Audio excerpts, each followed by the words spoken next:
साथियों नमस्कार, मैं हरिश्चंद्र बंडवाल एचवी शॉर्ट्स में आप सभी का स्वागत करता हूं। दोस्तों, बांग्लादेश को अकल ठिकाने आ गई है।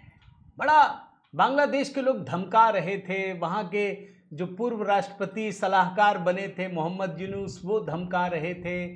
पूरे के पूरे बांग्लादेश को एक तरीके से भारत विरोधी गढ़ में तब्दील करने की साजिश रची गई और पाकिस्तान का भी हाथ रहा। आप जानते हैं उस समय किस तरीके से पाकिस्तान एकदम से उछल रहा था। बांग्लादेशियों को भी समझ में नहीं आ रहा था, अरे भाई पाकिस्तान तो हजारों किलोमीटर दूर है, तुम भारत से लड़ रहे हो यार।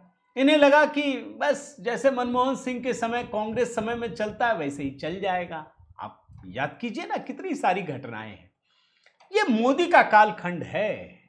यहां तुरंत आपको असर दिखता है, झटका मिलता है। अब ये अलग बात है कि मोदी जी बताते नहीं हैं, वो छुपा लेते, बस कर देते हैं, सारी चीजें कर देते हैं, बताते कुछ भी नहीं है। अब देखिए ताजा मामला क्या है दोस्तों, मैं आपको बताऊं सिर्फ याद दिलाने के लिए कि मोहम्मद यूनुस ने जब ये मुख्य सलाहकार बन गया था, सर्वे सर्वा बन गया था, तो इसने क्या कहा था याद है ना, हमारे 7 सिस्टर्स को चिकन नेक। चीन जाकर के मोहम्मद यूनुस ने ये कहा कि भाई इनका जो 7 सिस्टर्स है वो सिर्फ चिकन नेक से जुड़ा है, हम जब चाहेंगे काट देंगे, और समुद्र का हम अकेला गार्जियन हैं। चीन को कह रहा बस आइए आप, हम ही हैं सर्वे सर्वा। उसके बाद कितनी सारी चीजें हुई दोस्तों, ये मैं आपको दिखा चुका हूं कि उस चिकन नेक में भारत सरकार ने, मोदी सरकार ने इतना काम किया कि आज अगर बांग्लादेश कई हिस्सों में टूट जाए तो आप वो मत समझिएगा कि ये संभव है। बांग्लादेश की हालत खराब हो गई, बिजली, पानी, एक्सपोर्ट, जितनी चीजें हैं, समुद्र के भीतर भी बांग्लादेश को पानी पिला दिया, भीख मांगनी पड़ी। आज अगर बिजली ना भेजे तो अंधकार में डूब जाए, डीजल पेट्रोल ना भेजे तो फिर वहां की पूरी अर्थव्यवस्था चरमरा जाए। अब देखिए भारत ने क्या किया है दोस्तों। भाई शेख हसीना जो पूर्व प्रधानमंत्री हैं, भारत की एक तरीके से हितैषी मानी जाती है। भाई जब वो वहां से भागी तो दिल्ली में रह रही हैं, यहीं पर भारत सरकार ने एक तरीके से ठीक है आप रहिए, कोई बात नहीं, आपकी जान को खतरा है। इन्होंने अभी दोस्तों हाल ही में मीडिया से बातचीत की, अंतर्राष्ट्रीय मीडिया से, और पूरी दुनिया की मीडिया ने इनकी बात को सुना। इन्होंने बताया पूरी कहानी पहली बार कि किस तरीके से इनको बांग्लादेश छोड़ करके भागना पड़ा। इन्हें लगा कि ये तो गांव जा रही हैं, लेकिन इनके पास सिर्फ आधे घंटे थे, और जो वहां की सुरक्षा एजेंसियां हैं, खुफिया एजेंसियां, उन्होंने बताया कि अगर आप रहेंगे तो नुकसान हो जाएगा, आप चले जाइए भारत। और यहाँ पर शेख हसीना आती हैं दोस्तों और सुरक्षित रह जाती है। ये पूरी कहानी बताई। उसके बाद उन्होंने ये बताया कि अब वो बांग्लादेश जाएंगी दिसंबर के किसी भी समय में। इससे लोगों में एक गजब का उत्साह पैदा हो गया है।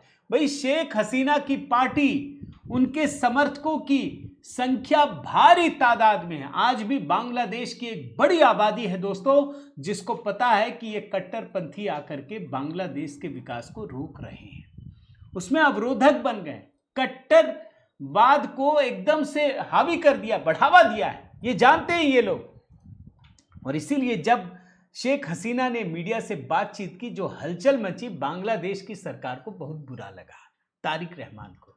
और वहां की सरकार, देखिए ना क्या लिखा है, हमारी संप्रभुता का अपमान। क्यों भाई, जब ये मोहम्मद यूनुस चीन में जाकर के 7 सिस्टर्स की बात कर रहा था तो हमारी संप्रभुता का सम्मान कर रहा था। तुम्हारी हैसियत क्या है भाई? 2% की हैसियत है बांग्लादेश की, यही सच्चाई है। ये मोदी सरकार है, जब मारती है ना तो बताती भी नहीं है, मारती ज्यादा बताती कम है। ये तो पाकिस्तान वाले में आप भी देख चुके हैं कि वही लोग बताते हैं, छुपाते भी हैं, बताते भी हैं, उनको समझ ही में नहीं आता करे क्या। यहाँ वाले सबूत मांगते हैं, और मोदी जी ने इस बार तो ऐसी तैयारी की कि सबूत मांगने की जरूरत ही ना पड़े, सबको दिख जाए।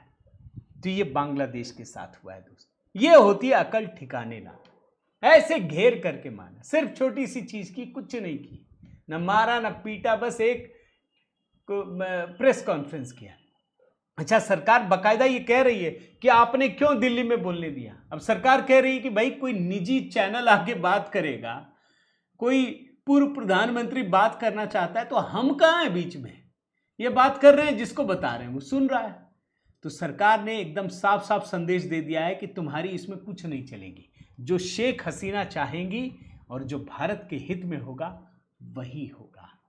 यह है बांग्लादेश को सबक सिखाने की एक बड़ी कोशिश। दोस्तों, उम्मीद करता हूं ये वीडियो आपको जरूर पसंद आया होगा। दोस्तों, लाइक कीजिएगा, शेयर कीजिएगा।